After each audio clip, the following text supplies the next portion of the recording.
Okay, so conquerors over armament. That's good. Let's see here. Oh, 16 centimeters. That's impressive. Okay, so transfer that out. All right, I think I got this, guys. According to my calculations here, Whitebeard's mustache is capable of lifting at least 3 ocean liners. With, of course, the left side being bigger than the right. I mean, I think that's just obvious, right? Okay. So, we're going to be talking about Yonko strength today. And this is a big question. People want an answer to it. Who is definitively the weakest Yonko? Who is the strongest Yonko? Come on, Oda, just tell us already. I don't care, you're wrong. It's Big Mom and Shanks. That's how it goes, right? Look, I get asked this question a lot. I'm sure anybody that talks about One Piece a lot gets asked this question. Hey, Tekking, who do you think is the strongest Yonko, or rank the Yonko, or who's the weakest, okay? Every time I get that question, I have to kind of like that. That's a very loaded question to me, because I'm like, all right, well, when you say strong, you're gonna have to clarify that a bit, okay? Are we talking strong in terms of who is like just physically the strongest, like who has the most muscle? Because Blackbeard is a threat, certainly. You can't just look at Blackbeard and say like, oh, he's just like a nobody. But in terms of physical strength, he's really not much to speak about. I mean, yeah, he like smacked Ace upside the head, and he's like, Ace is like, man, he almost broke my neck there, but that's nothing compared to the strength that Whitebeard or Kaido or Big Mom have exhibited, okay? So, are we talking physical strength? Are we talking Haki? Are we talking Devil Fruit abilities? Are we talking strength in terms of just the strength of their crew, the size of their crew? See, there's a lot of different facets to this, all right? So in this video, what I'm going to do, we're going to break this up into 5 different categories, okay? And those 5 categories are, I'm going to be putting on, I have to wear my smart glasses the entire length of this, or otherwise I just lose all credibility. All right, 5 categories are physical ability. Okay, so that includes just physical muscular strength, not including Haki whatsoever. Also includes your stamina, your endurance, stuff like that. Then we have Haki, pretty self-explanatory there. We got observation, we got armament, we got conquerors. Then we have devil fruits. Then we have the crew size, as well as any allies they may have. And then the last category here is going to be territory. Part of being a Yonko, a big part of being a Yonko, is that you have your own territories, where you could just, plaster your flag up on an island, and other pirates know not to screw with that unless they have a death sentence, all right? That is a big part of being a Yonko fleet, having your ability to, like, take over territories and stuff, and, you rule part of the ocean. You're an emperor, so that makes sense there, okay? Now, I'm just going to tell you straight out of the gate here. You might be upset by this, but it's very important I get this out of the way. Shanks is not going to be included on any of this. I'm not even going to go into Shanks. The reason for that is I love Shanks, but there's just so much about him that we do not know. You have to admit that, all right? We saw him clash with Akainu. We saw him clash with Whitebeard. Those were like 1 scenes each. And we saw him exhibit some Conqueror's Haki against the Lord of the Coast, and when he was walking on Whitebeard's ship.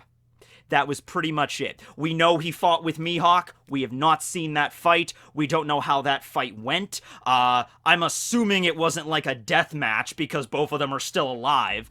We don't see any real, like, scars on Mihawk or Shanks or anything like that. Like, who knows, though? Maybe Mihawk at some point, he'll take off his shirt and he'll reveal, like, this giant scar right here where Shanks just... that's how their fight ended. Maybe. I don't know.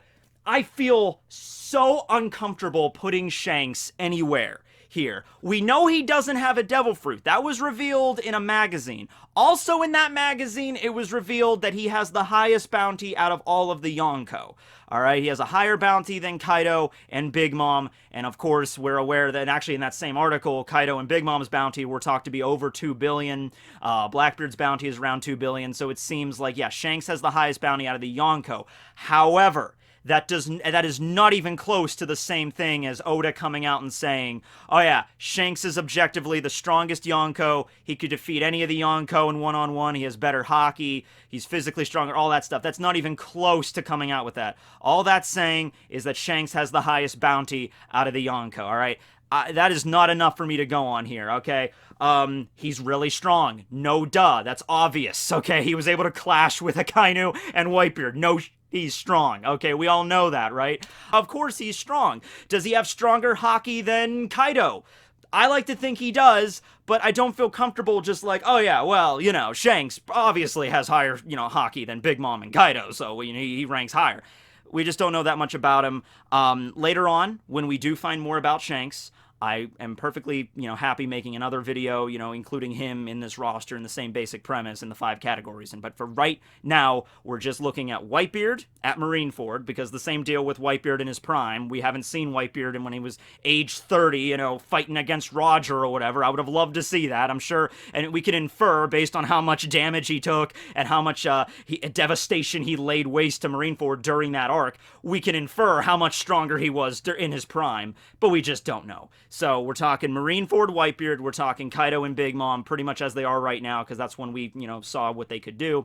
And then, of course, Blackbeard. Okay, and even Blackbeard, I mean, we haven't really seen him do a lot of stuff right now in the series, but, more so than Shanks. So, I'm sorry, if you were a big Shanks fan and you're like, when's he gonna talk about Shanks? That ended it right there. So, if you just want to go ahead and say, okay, well, Shanks is the strongest then, okay, I'm fine with that. I'm just saying I can't include him on this roster, okay? So, first category we're going to be talking about is physical ability. And we're going to kick this one off with Whitebeard, because Whitebeard exhibited a lot of physical feats during Marineford, okay? The ones that really stuck with me the most, number one, he was able to just casually just kind of toss giants around like it's not a big deal. Like when Ronsei went to go attack him, he just kind of grabbed him and shoved his head on the ground and then Quake bubbled. That was more Devil Fruit with the attack, but still, he was able just to grapple with a giant, not a big deal. Then, with John Giant had this giant, like, scimitar kind of deal, like a huge sword, and John Giant is not as large as a lot of other giants we've seen, but he's still a pretty big dude. He was bigger than Whitebeard.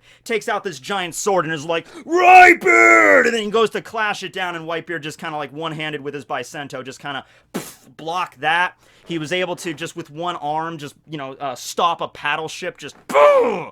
So, yeah, dude works out. That's his physical strength right there. Now, even despite his, old age and an illness, he had an illness, and that's gonna hurt a few other things that we're gonna be talking about today. But even despite his age and his illness, he was able to take a redonkulous amount of hits during Marineford.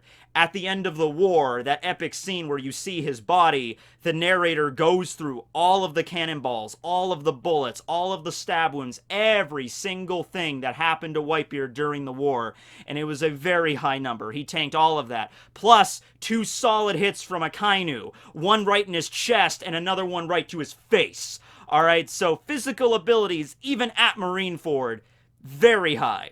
Then we have Big Mom. Big Mom was stated to be strong enough to destroy all of Totland if she was just left to her own devices. Even Oda kind of hinted at that. People were asking, he's like, okay, well, what happens if Big Mom gets another hunger pang for, like, wedding cake in Totland and Sanji's not around anymore and nobody can make another cake as delicious as that one? What would happen? And Oda's response to that was kind of like, well, they'll just have to make do and hopefully figure out a way to survive. Because Big Mom could easily go from island to island in Totland and just level the entire place without using Haki, without even really getting her Devil Fruit involved. She might have to use her Devil Fruit in order to get from island to island, like riding on Zeus. But when it comes to just like tearing down buildings, climbing structures, and just punching the ground, when she was a little girl, when she was only 5 years old, she was able to take out a giant bear with just one slap. And this was an Elbathian bear, mind you. Alright? Once again, same kind of deal. You had giants going up against this 5-year-old girl, and granted, larger girl, it was Big Mom here, but, you had, that one giant, I think Jorly or Lord Fallbeard went to go slice Big Mom, and she was in the middle of a hunger pang, and she just, and just cracked the sword and shattered it, grabbed, Fallbeard and just dumped him on the ground and conked his head, and that was when she was young. But now, I mean, same basic power when it comes to that, being able to manhandle giants and just throw things around, punch the ground, very large cracks and everything, pretty strong there. In terms of endurance, the way that Sanji kind of described her was an iron balloon, and I don't like to think that's related to Haki. I just think that's how her body is, without even getting Haki involved. When Brook took his sword and just went to go stab her right here and just boing, and it just kind of like, bounced right off of her. It didn't really cause any sort of damage at all. It didn't really, make her bleed or anything. And that was a really strong slash that Brook was putting into it. So yeah, pretty strong there. Then we get to Kaido. And I'll tell you something right now. Kaido, in terms of physical strength, we haven't seen that many opportunities the same as we've seen with Whitebeard and Big Mom. We certainly haven't seen Kaido, like, oh, there's a giant, and Kaido, like, grabs the giant and just, flings him to the other side of the Grand Line. We haven't seen that, okay? When it comes to physical strength on Kaido's part, obviously just by looking at the dude, you can tell he's pretty buff, and he takes his giant Kanombo, his club, and he could smack people, and they get sent flying away, and then you had Luffy, when Luffy went up against him, and, he was launching all these attacks. This is not even when he was in his dragon form. After he got turned back into his regular form, attacks still kept coming from Luffy, and it was just like a mild massage to Kaido, and then he picks up his Kanombo, and then he gets Haki involved, and he knocks out Luffy. So in terms of, like, showing off his strength in terms of, like, I'm Kaido! Boom! And just, like, shattering the island in half, we haven't seen that. But here's something we have seen him do in terms of physical ability. Endurance, I guess, would be a term. Jumping off of a sky island 10,000 meters above sea level, crashing down, and exhibiting the only injury he suffered from that. The only injury. He had a mild headache. That was it. Now, you could say, well, Haki might have been involved there. We didn't see it. We didn't see him like, okay, I'm gonna harden up my body when I crash down. We didn't see that, so I can't very well throw that in there.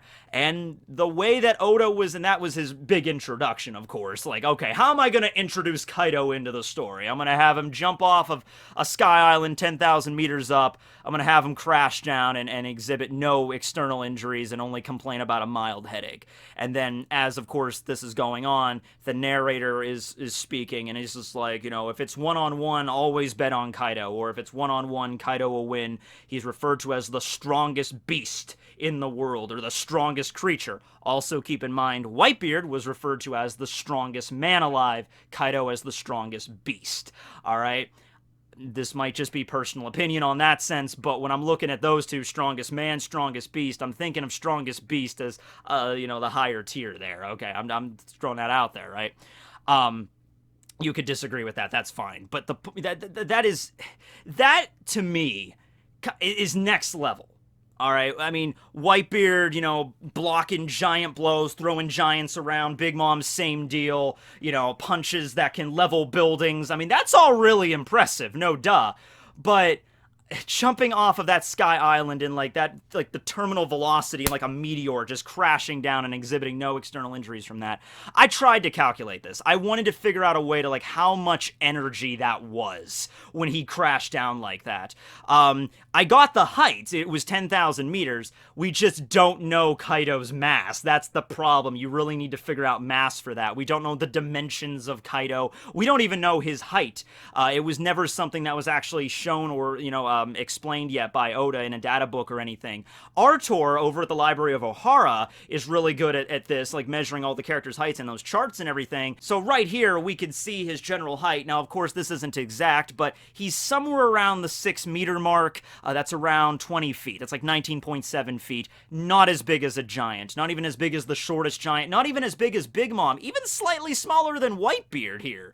So, of course, the height doesn't reflect your power. I'm just trying to, like, if we're going to figure out how much he weighs and what his mass is, and then falling from that height, assuming gravity and everything is the same in the One Piece world as it is here, and not calculating air friction or anything like that, we might be able to figure out exactly what the true impact of that was like in greater dimensions. We can actually calculate it and everything like that. We can't. But I'm thinking, just based on what we know about Kaido, because we don't know his exact weight or his mass, but it's probably a decent number, alright? We don't know how tall he is exactly, but around 6 meters, that's pretty damn tall compared to humans, okay? And we know he was 10,000 meters up, and I think that 10,000 meters, that's really gonna be the number that matters the most with that, falling for that long at whatever speed, and then crashing to the ground.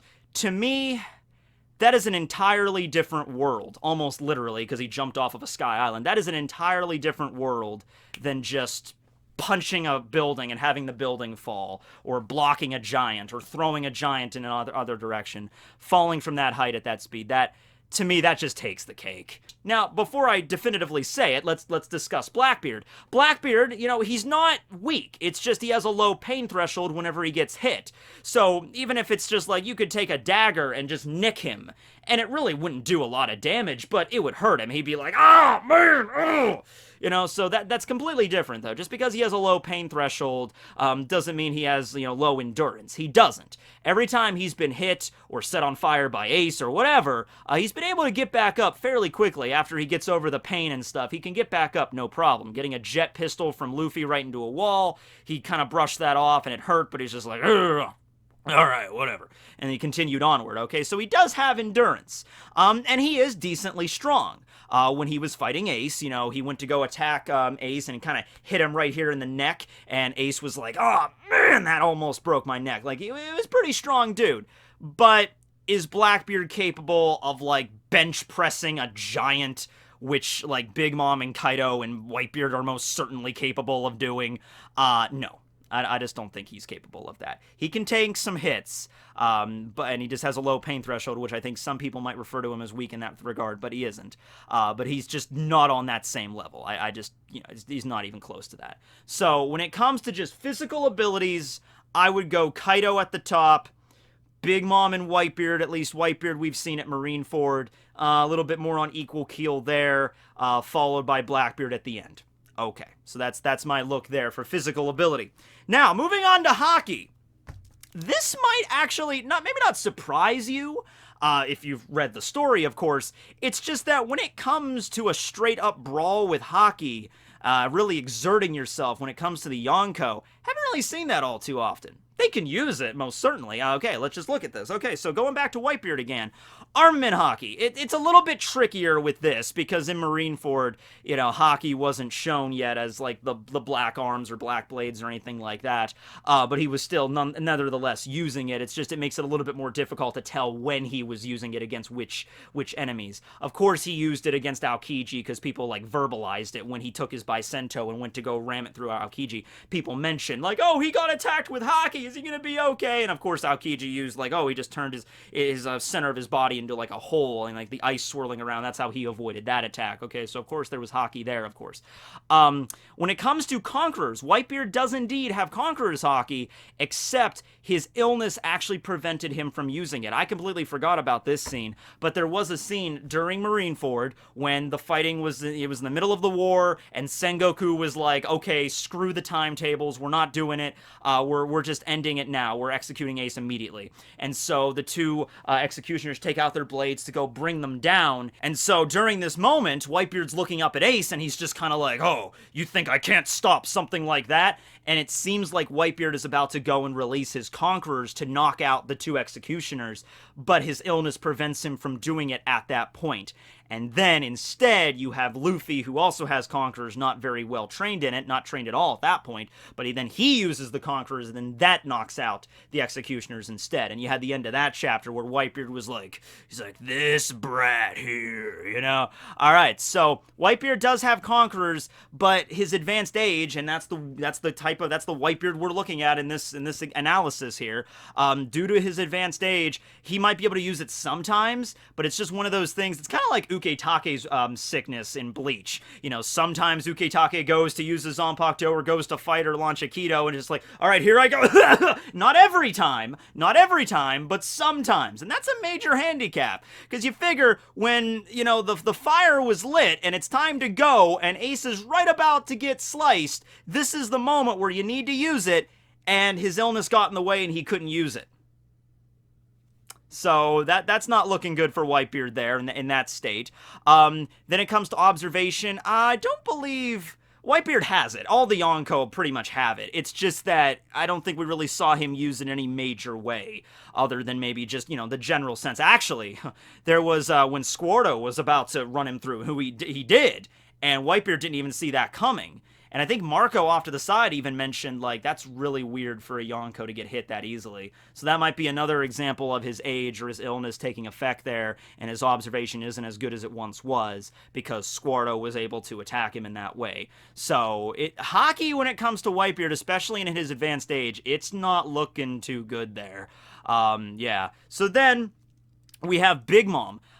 She has shown to use Conquerors and Armament. Observation, not so much, but I'm pretty sure she has it. Okay, so she uses Armament really when she just goes to block Luffy's attack. I think that was really the first time we saw her use Armament, when Luffy went Gear 4th and went to go attack her. Like, let me just get one attack in on her, you know? And, Big Mom takes it, and both of her arms get armamented up, kind of with the same kind of, like, steam effect that we've been seeing right now with the flowing Sakura Haki in Wano, right? Kind of the same deal there. And then she just kind of raises up her arms like this, and, Luffy just kind of clashes like this, and that's really all we get there from her Haki. It was able to block Luffy's Kong gun, which is a very strong attack, of course, the same kind of attack that was able to just break through Cracker's soldiers and everything, and that can level the giant beasts on Ruskaina, at least some of them can. With Big Mom, it really didn't seem to do much of anything. It was really probably as much as I'm doing to myself right here. Probably like Armament, and then I felt it. Didn't really do much, but I felt it, and then that was probably the same deal there with Big Mom. But beyond that, really didn't get much oh, yeah, and Conquerors too. But that's a little tricky with Big Mom, because we only saw her use Conquerors in a major way when she was in the middle of her crying fit, after Mother Caramel's picture was broken and she started screaming. It was like her scream, the reverberations of her voice merged with her Conquerors, like she couldn't control it, and it simultaneously, like, knocked out the hearing of everybody around them that wasn't wearing protective earplugs, and knocked everybody out as well, that had a low will, so, that's how we've seen her use Conquerors, but we haven't seen her use it in a more controlled setting, but she does have it. Okay, so that's, of course, included there. Then we have Kaido.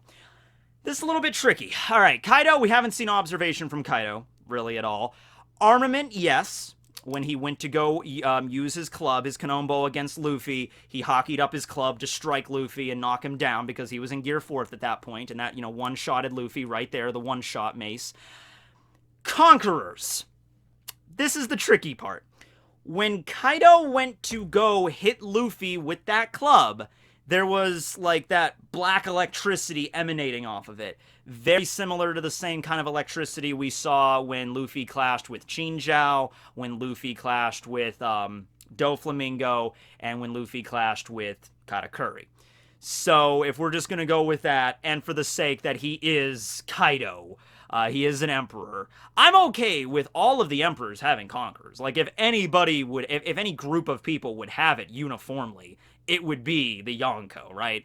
I'm just trying to break this down in ways like, okay, has it actually been confirmed, like stated by, like, Oda, or stated by one of Kaido's servants? Like, Kaido-sama's using on Conqueror's Haki now! Like, has that actually been stated or flat out explained? No. But I'm pretty sure he has it, given the effects that from the mace and everything. Yeah, sure. Okay. Also, I think at that moment, Kaido was taking all those hits from Luffy. He really kind of wanted to put Luffy in his place, because Luffy was talking about, Kaizoku Oni Oriwan Arr! And Kaido at the end of that fight was just like, you're gonna be the king, screw off, you little boy. I think Kaido kind of just wanted to show him, like, okay, here, I'm gonna have to kind of put you across my knee here and let you know you're a far way off from that position, okay? And so, if it was ever a time for him to use Conquerors at that point, maybe even mixed with the armament, that would be the point right there. So, yeah, I'm going to say Kaido has Conquerors, but can't really go into more detail than that. Then we have Blackbeard. Blackbeard has not exhibited Haki, period. It was confirmed, though, by Oda that he does have observation and armament Haki. No news on Conquerors. Once again, if it does turn out that he has it, wouldn't be a surprise, but we've never seen it, and we've never seen him use it. We've never seen him hockey up his fists and attack somebody. We've never seen him use observation in any sort of keen way. In fact, if there's anything he doesn't have, at least pre-time skip, it's observation, because he keeps getting hit by, he keeps, like, I'm going to walk directly to Magellan, or I'm going to turn my back when Ace is right there using a fire fist, right? So, yeah, that's, of course, pre-time skip. We're talking post-time skip now, but yeah, Blackbeard, we just haven't seen it from him, so can't really include that there, have we? So, I'm going to probably tie this right now from what we've seen, Kaido and Big Mom, in terms of, like, how strong their Haki is. Big Mom was not offensively trying to punch Luffy. She was blocking him, and Kaido did go in for the attack. But it makes you wonder, like, if Big Mom did Haki up her fist and go to punch Luffy directly, would that have a similar effect that what, Kaido did with his mace? Now, of course, Kaido was using a weapon, and Big Mom her just regular fist, but still, Haki-infused direct blow from a Yonko, that's gonna do some damage. So, from what we've seen so far, and they both exhibited at least conquerors, I will go Big Mom and Kaido equal kill there, followed by Whitebeard, followed by Blackbeard. Blackbeard's Haki might turn out to be really OP, just haven't seen it yet. Alright, moving on now to Devil Fruits. Shanks, of course, doesn't have a Devil Fruit, but we're not talking about him, although it was confirmed he didn't have one. Alright, so this one I feel more comfortable just settling on Whitebeard. His is a paramecia. It was confirmed to be the strongest paramecia, and he's had it for decades, so he's really had time to train with it. Big Mom also has had her fruit for decades, ever since she was 6 years old. Like, literally the day she turned 6, she got it. So she's had a lot of time to train with it, so it really just comes down to strength, and every Devil Fruit's different and everything like that, but Sengoku said it best. Whitebeard's fruit literally has the potential to destroy the entire planet. If Whitebeard really just, said, screw it, I don't care about the collateral damage, I don't care who loses their lives, if it's friend or foe or what happens to my crew, I'm ending this in one attack or multiple attacks, and he just, guru-guru'd up his hands and just started pummeling the crap out of the ground, just launching quake bubbles in every direction, just like a madman. And then that completely, wipes Marineford off the map, which, if we're being honest, Whitebeard could have done that if he wanted to, but the objective of the mission was to save Ace. So it really wouldn't have went so well for him there, for Whitebeard to show up at Marineford and be like, we're here to save you, Ace! Just everything, oh, Pops, okay, oh my god, and then everything just gets destroyed. So you gotta be really careful when using the Gura no Mi. Even Blackbeard has to train with it, because if Blackbeard doesn't want to just destroy the entire world, right? But it has the potential for that. Kind of just and that, honestly, Whitebeard would have never done that, because he loves his crew like family, so he would have never done something like that that would have led to the deaths of his family by his hands. He never would have done that. However, when it comes to Blackbeard, if he is pushed up against a wall and it's looking not good for him, let's say his crew gets wiped out and it's just Blackbeard and it looks like he's defeated, that might be the point where Blackbeard's like, okay, final trump card, I don't care about nothing anymore. And then that's when he just starts going like a madman with that Gura no Mi. So that might be his final thing there. We might see that. He's like, I don't care about it, I lost anyway, might as well take out the world with me or deal as much damage as I can to the planet. Okay, so yeah, he might actually do that, alright?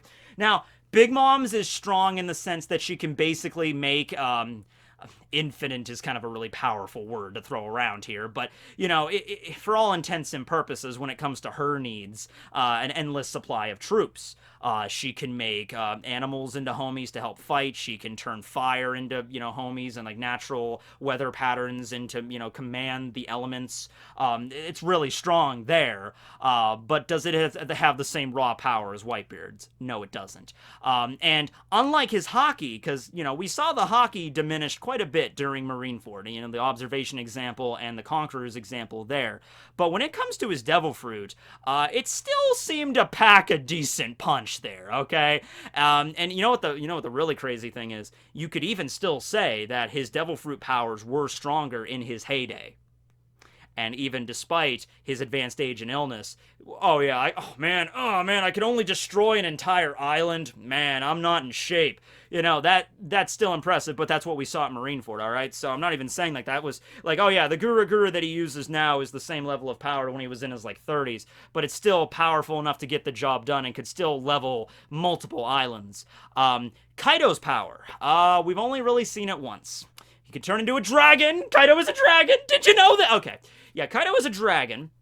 How do you guys wear glasses? Anybody out there that wears glasses? These things right here are the most, like, annoying thing ever. Like, they're just digging into my freaking nose. Like, I guess you build up calluses and everything, you get used to it, but man, that's annoying. I'm glad I don't wear glasses. But anyway, yeah. Kaido, going into dragon form. Alright. When he goes into dragon form, the clouds around him do seem to warp. You know, well, they don't seem to warp. They do warp, and it's directly because of his devil fruit power. Now, does that mean he can control the weather? Like, he can summon lightning bolts or rain whenever he wants? Maybe. We haven't seen that. I'm not even going down that road, because I'm not... Like, he turns into a dragon, the skies go dark like Shenron in Dragon Ball. That's all we know so far, alright? What we have seen from Kaido, though, is his Boro Breath, his Heat Breath. So he uses that attack, Giant Dragon, Boro Breath, wiped out the entire top of a mountain with a forest and castle and all, and just incinerated it right there. Pretty strong, and he's also very durable when he's in his dragon form, and he can fly. So that's, of course, a strong fruit. Like, if there was no opposition to them, like, if Kaido and Big Mom were just given free reign in the world to just travel from island to island, could they wipe out those islands with their devil fruit powers alone? Absolutely. Like, if there was nobody around to stop Kaido, Kaido could just go from island to island to just... Nothing stopping him there. Same deal with Big Mom. It's just that Whitebeard's fruit gets the job done pretty much. He doesn't have to travel around the world. You know, he could just launch incredibly powerful earthquakes, and then the earthquakes create, like, shockwaves all over the place, multiple islands away, and the tsunamis that would result in that, and all the natural disasters. So, yeah, I'm fairly comfortable in throwing that out there. Now, when it comes to the Yami Yami no Mi, it's a strong fruit. It can absorb other devil fruit powers. Of course it's a strong fruit, but the major downside there is you have to touch the devil fruit user first. That's a pretty big flaw with the fruit. Now, maybe if Blackbeard learns something, post-time skip allows him to steal devil fruit powers without directly touching a fruit user, that would be another ball game, but we don't know that yet. That would be a good upgrade for him, though. Maybe not like a crazy distance away, but maybe if it's just anything his darkness touches, he can take their devil fruit powers. But it seems right now he has to physically touch you, okay? So that's a major flaw there. And his power, I mean, it's not slow as a snail, but it's not wicked fast either. When he used his power to suck up that island, or the town on Banaro Island, it wasn't an immediate thing. It wasn't just like, Blackbeard's like, watch this, Ace, and snaps his fingers and all the islands, all the buildings on the island just got sucked into him like that. It took a little while for the darkness to spread out and all that stuff. Not a very fast fruit from what we've seen. Blackbeard, of course, also has the Gura Gura no Mi right now in the story. He's not as skilled at using it, of course. I mean, Whitebeard had decades to master it. Blackbeard only had 2. So I'm going to say, yeah, instead of just stating a Yonko, the Gura Gura no Mi is the strongest. Even with Blackbeard only having it for 2 years, the potential damage it could yield. Because even when Blackbeard used it at Marineford, he was still able to launch a pretty powerful shockwave. It's just like, I have to train with this, right? But I think honestly, like, right after, maybe answer this, talk about this, because I'm interested. Right after Blackbeard did whatever he did to get the fruit from Whitebeard, right as soon as he got the fruit at Marineford, all right, okay, throws the cloak over Whitebeard, he walks out, he has the Gura Gura no Mi power. Could Blackbeard have destroyed the world at that point if he really wanted to? Could Blackbeard, if he really, truly wanted to, walked out and just been like, I have the Gura Gura powers now, bam, bam, bam, and then just done that? The reason he didn't, of course, was, I have my crew here, and we have to get out of here. I can't just level the place. But could he have done that? Or because the way I look at the Gura Gura no Mi is like, that amount of destruction is given to you immediately. It's just the real curve with the Gura Gura is learning, like, finesse, how to master it, how to use it delicately. That's the dangerous part of it. Kind of like the quirk One for All in My Hero Academia, where it's like Deku gets it, he can go 100% right away, but he has to learn how to manage it in terms of his body parts and not overdo it or something. Like, that's the main goal there. I think of it very similar to Gura Gura no Mi. Anybody that has the power, if they truly wanted to, could wreak just natural disasters across the planet and like screw with the mantle and everything, but not a very smart move to do that, because it could result in your death as well. So that's the situation. During Marineford, it would be Whitebeard because he had the Gura Gura no Mi, but now in the story, I guess it would be Blackbeard because he has the power of the Gura Gura no Mi, plus the Yami Yami no Mi. This category, Blackbeard kind of tends to dominate because he ends up with 2 Devil Fruits because he's special. But yeah, Blackbeard in terms of the Devil Fruit category. So just to recap really quick, just from the 3 ones here, because those were the 3 categories that really came down to the Yonko themselves. Their fighting capabilities, their physical powers. I gave that to Kaido.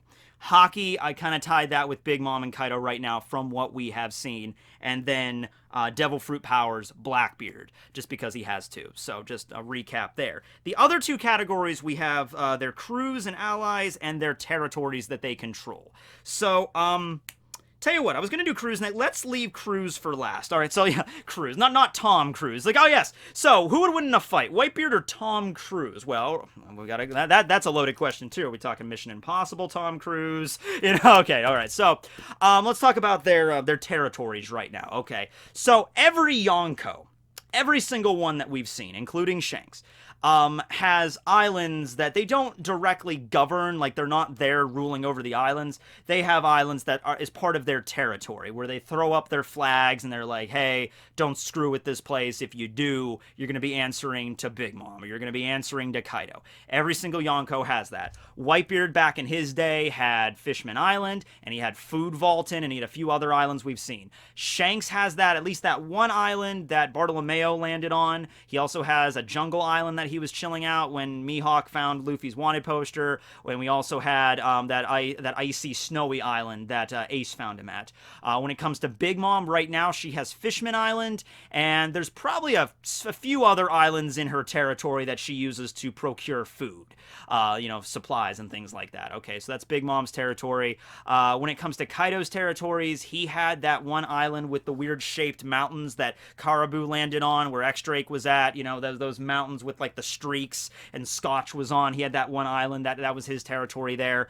And Blackbeard took, it was never directly shown, but it was explained that a lot of Whitebeard's territories Blackbeard took over. So, like Food Vaulton, that was Whitebeard's territory. Then Whitebeard died. Then Brownbeard came in and took it over very briefly until Hawkins defeated Brownbeard, although this was before Hawkins was part of Kaido's crew, so I don't think it's like Kaido's territory. I think Hawkins just defeated Brownbeard and then left, and then it's possible that Blackbeard might have came in and taken over Food Vaulton. So a lot of the territories that Whitebeard had, Blackbeard has now. We don't know them by name, okay? This is very hard to figure out just based on these kind of territories, because we just don't know. In my opinion, I like to think every Yonko, including Blackbeard, who's the newest one, has at least a few dozen of these islands that are like their territories, that are flying their Jolly Roger on the islands. At least a few dozen for each Yonko to really declare themselves as like, okay, I'm an emperor, I rule over, and these are all my territories, and really put the fear of God into all of these pirates trying to attack these islands, right? So it's a decent number for each one, but we don't know the set number, absolutely. Yeah, so example, like Big Mom obviously controls more islands than Fishman Island, but so far the only island outside of Totland that's flying her Jolly Roger in her protection has been Fishman Island, but she definitely has more. Of course she does. In fact, some of the islands, I think it was even stated there was one island that had a bakery and they didn't pay their dues, and so Bobbin went to go burn it down. So yeah, she definitely has more islands, right? So what I'm talking about more so is their home base of operations here, okay? When it came to Whitebeard, didn't really have one. He had his home island, Sphinx Island, but that was a very peaceful village. He certainly was not going to set up his base of operations in that peaceful village. They wanted that place to remain untouched from all the pain and misery in the world, okay? So Whitebeard didn't really have a home base. It was more of just like his ships, the flagship, the Moby Dick, and all the other ships they had, and his crew, okay? I'm sure there were certain islands in his territory, kind of the same deal with Shanks, that they like to chill out more than others, but nothing that like this is my home base of operations operations. I'm sitting down my flag and here, and that's how we're going to live, okay? So then it comes to Kaido. Kaido's main base of operations is the island of Onigashima, but more broadly, it's Wano. Now, technically, Orochi is the one that rules over Wano, but Kaido kind of rules over Wano. He does, because Orochi is the shogun, sure. People fear him because he has the power, which was basically just backed by Kaido. Alright? And it's been stated that the people of Wano basically, like, they look at Orochi like he's a shogun, he's their ruler, he's their king. They look at Kaido like he's a dragon deity. Alright? He is a straight up god to the people of Wano. So, like, if Kaido showed up out of nowhere and killed Orochi and then just announced, you know what, I'm cutting the pretenses, I'm the one in charge of Wano now, I don't really think anybody would be, would challenge that. It's like, well, wait a second, Master Kaido, you're great and all, but Orochi is our own one and true master. It doesn't matter anyway. He could just borrow breath the crap out of any idiot that was dumb enough to say that to begin with, right, you know?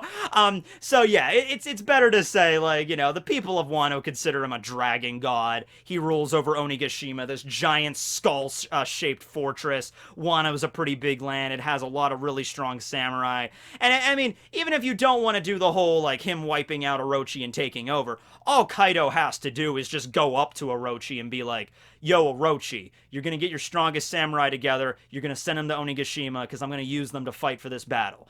Orochi has no choice but to abide by Kaido's whims, you know. I'm sure their relationship isn't like that all the time, but whenever Kaido issues an order to Orochi, he really has no choice but to say yes. So I'm gonna go, yeah, all of Wano, that's Kaido's territory. He's the, and plus, going back to that caste system in ancient Japan, or, you know, feudal Japan, you know, we have the shogun that's pretty high up on the pyramid, but above the shogun is the emperor. Sometimes the shogun was completely in charge of everything, sometimes the emperor was, depending on the era. But considering that Orochi is the shogun and, well, who's the emperor? Well, we haven't really seen an emperor in terms of, like, the Wano hierarchy, but Kaido is a literal emperor, one of the 4 emperors, so you can consider him at that highest point there. That's the best way of looking at it there. Okay. Then we have Blackbeard. Blackbeard has that honeycomb island. He has one island, not as big as Wano, fairly small, actually. It has a giant skull-shaped mountain where his main, like, you know, his base is, his fortress is. Not a bad home base of operations. It's just that he's only been a Yonko for 2 years, really hasn't had time to, like, I'm sure if you give him enough time, he could build up a pretty big country of his own, maybe even similar to, like, Wano or Totland. But for right now, he's just got one nice island to call home. All of his forces are, like, you know, he's garrisoned there. He's pretty well protected and everything, but, you know, it's nothing super impressive when you compare it to Wano or Big Mom, who has Totland. Big Mom controls 35 islands. They're an archipelago. She has homies stationed everywhere because of her devil fruit abilities. She can basically make an endless army of soldiers to station all of her tart ships, all of her battleships, making this fleet just as big as she basically needs it to be. Because of her, not all of her homies are based in attack. You got homies that are just like benches or barrels or trees, whose job there is just to keep an eye on everything, make sure nobody's saying or doing anything that's not supposed to be. If anybody does try to, like, you know, sneak attack her or anybody, you know, she'll know, you know. And then she has her children, her 80-something kids that are also stationed all over Totland that'll report right back to her and everything. A whole communication network. They got the sea slugs underneath the water. Anybody that even enters her territory, she'll know immediately. So in terms of territory, in terms of how big your territory is, how many people are living in the territory, how much influence you have in the territory, we're not... This is actually one of the tougher ones, okay? I would say, if you want to base it off of the strength of the people in your territory, like, you want to rally together an army of the best fighters, more of a quality over quantity kind of deal, that would be Kaido. Wano's a pretty big land. The samurai there are really strong. I can imagine, like, one really well-trained samurai going up against, like, 100 of Big Mom's chess soldiers, homies, and just slicing them all down Atomic Samurai style. if we're talking about quality. If we're talking about quantity, Big Mom has that by a country mile, because she could just make as many soldiers as she needs. So, when we're talking territory, I'm going to divide that into 2 categories. Quality, Kaido, Wano. Quantity, Big Mom, Tauntland. Take that whatever you will. Now, moving on to crews and allies, all right, as the final segment here. I actually went and I wanted to try to find out the numbers of every crew. Okay, so we're going to be talking about the numbers first. And these are the people that are directly... we're not... The allies, that's another thing too. But for right now, let's just talk about their direct crews. The people that are always there, ready at a moment's notice to march and attack. Obviously, Whitebeard had all of those crews, like, you know, like Lightning Magai and Whitey Bay and everybody. He had all those guys, but, you know, they had to, like, summon them together. They had their own individual crews, right? When it comes to his crew, I'm talking about the division commanders, the people that he can just mobilize right there at a moment's notice. Okay, we'll start with that, okay? Whitebeard's crew was 1,617 fighters strong. How did I arrive at this number? It was revealed in the One Piece Yellow data book, I'm citing my sources, that each division of Whitebeard's crew had 100 men in it, plus the 16 division commanders, plus Whitebeard himself. So that comes out to 1,617. That number, it's up and down, maybe. I mean, like, some people might have, you know, died, you know, in the divisions, or maybe joined. I'm sure the number in each of the divisions wasn't maybe, like, exactly 100 each. Maybe it was. But that's at least the bare minimum. That's a good ballpark of number, 1,617, right? You also, of course, had, like, the nurses that worked on Whitebeard's crew that were helping him out and everything with his illness and his medicine and all that stuff. But it was explained that Whitebeard, you know, only the men in his crew fight. That's just the way Whitebeard had it. So the nurses were part of the crew, but they weren't, like, the fighting force, okay? So that's the situation with Whitebeard. Then you have Blackbeard. Now, Blackbeard right now, we only have 12 confirmed members. That we, you know, like, those are, of course, the 10 Titanic captains. We don't know who the 10th captain is, but I'm including them anyway because it's the 10 Titanic captains. There's definitely a 10th. We just don't know who it is. Then we have Blackbeard himself, who's 11. And I also included Stronger in here, who is Doc Q's horse, which you don't know what the horse could do. I might as well include it, right? Now, of course, we've seen, like, the pirate riffraff that Blackbeard employs, like his foot soldiers and things, but we just haven't seen, like, the hierarchy, the structure of his crew, how exactly he does that. We haven't seen that yet. Obviously, we've seen the ships. He has plenty of ships in his fleet, so there's plenty of people that have to be on those ships. But here's the thing you have to keep in mind. Blackbeard worked on Whitebeard's crew for most of his life, so I like to think that he's kind of adapt his crew kind of similar to the way Whitebeard did his. Maybe Blackbeard was like, yeah, well, you know, I was working on Blackbeard's crew for so long, I liked the system that Whitebeard implemented. He ran a tight ship, and so I'm going to kind of use a lot of the same things I learned from Whitebeard on my crew as well. Hence why he has, like, the 10 Titanic captains, kind of similar to the division commanders on Whitebeard's crew. So his number, and keep in mind also, 2 years. 2 years, it's a long time to gather allies and all that stuff, especially since he's appealing to the more, kind of more evil sort of pirates in the world. Whitebeard's thing was like, come with me and be my son. Blackbeard's was more of just like, if you want to raise havoc, come with me. So I'm sure his recruitment was probably a lot more expeditious. But I feel comfortable right now putting Blackbeard's number around Whitebeard's number, maybe somewhere between 1,500 to 2,000. That would be his, like, crew strength right now.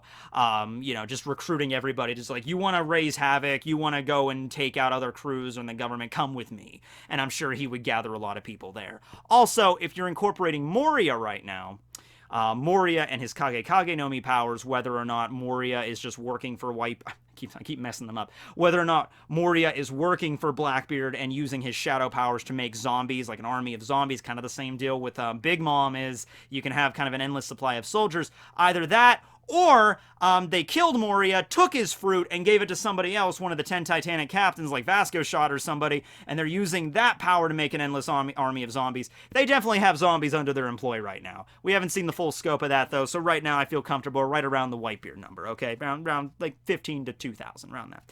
All right, Kaido's. This is fun. All right, so Kaido's crew. Well, let's start simple. We got one Kaido, Captain Kaido. We got 3 All-Stars, possibly 4.